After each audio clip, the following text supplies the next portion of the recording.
उदय बाबू ने स्वविवेक की बात कही है कि विवेक से ही हर काम करना चाहिए।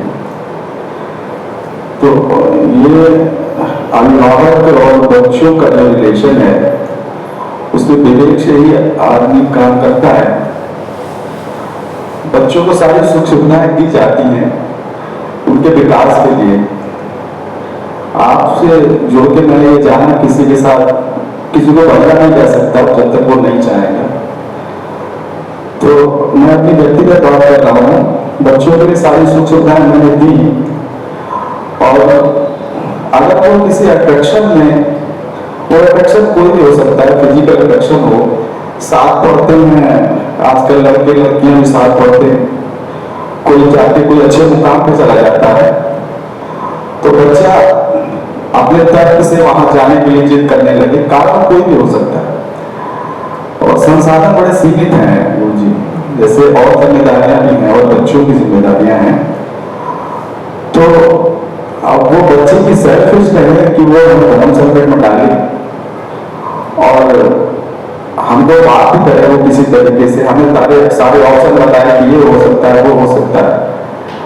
तो विवेक वहां तो कैसे काम करेगा कि वो किस अट्रैक्शन में वहां जा रहा है। वो तार्किक है, उसे भी लग रहा है कि वहां पे ये चीज अपॉर्चुनिटी है, वहां प्लेटफॉर्म है, तमाम चीजें वो बता रहा है। लेकिन मेरा विवेक ये कह रहा है कि बात कुछ और है। अब वो क्या है मुझे नहीं पता, लेकिन मेरी जो क्षमता है वो सीमित है। तो इसमें बोले क्या होना चाहिए, कैसे किस तरीके से विवेक का इस्तेमाल करूं? देखिए, जो बात आप पूछ रहे हैं ये तो बड़ी मतलब संवेदनशील और बड़ी उलझी हुई सी बात होती है, लेकिन इसको भी समझा जा सकता है। देखिए, जब अगर हम संसाधनों के सीमित होने की बात करें अपनी क्षमताओं के, तो तमाम लोगों की स्थितियां वैसी हो सकती हैं और सीमाएं भी सबकी अपनी अपनी हो सकती हैं। और अगर पेरेंट्स की तरह देखा जाए तो ये सीमा तो बच्चों को भी पता ही होती है कि हमारे माँ बाप की सीमा और क्षमता क्या है। तो अगर वो कोई फैसला लेते हैं तो उसका उनको ध्यान रखना ही पड़ेगा, मतलब वो मर्यादा तो उनके सामने होगी ही, क्योंकि उसके आगे आप जा नहीं सकते। फिर इसमें दूसरा पहलू जो है मैं ये देखता हूँ कि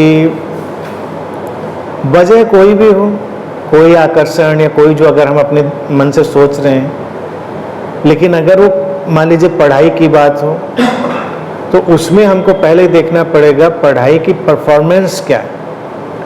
वो परफॉर्मेंस आप लाते हैं, आप कहते हैं कि ठीक है मैं ऐसा करूँगा, वहाँ जाऊँगा इस तरह से, तो अब उसका आकर्षण किसी भी बात पर हो।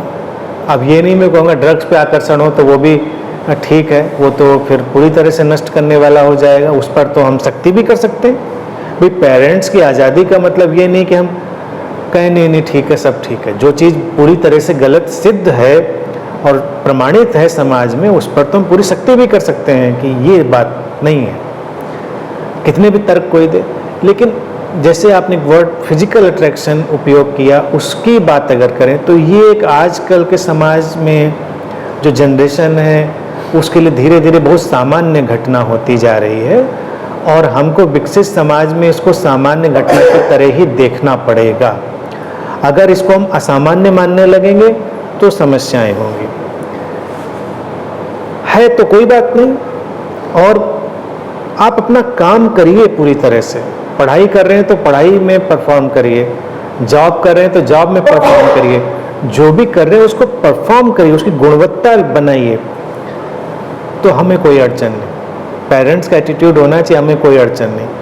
फिर विवेक ये भी है कि समाज में अगर हम फिजिकल अट्रैक्शन की ही बात पर ही हम फोकस करें अभी, तो उसके अपने प्रो कॉन्स बहुत सारे हैं, अपनी अच्छाइयाँ बुराइयाँ हैं, कमियाँ। सामान्य आकर्षण अगर है, सहज मैत्रीपूर्ण, उसमें असुविधा नहीं है। अगर वो मैनिपुलेटिव है, किसी और तरह की चीज़ें हैं, तो लोग मुश्किल में भी पड़ सकते हैं। तमाम तरह की मुसीबतों में वो समाज में हम आए दिन देखते हैं मुसीबतें खड़ी होती। तो उस पर तो आँख कान खोलकर भी चलने की सलाह दी जा सकती है।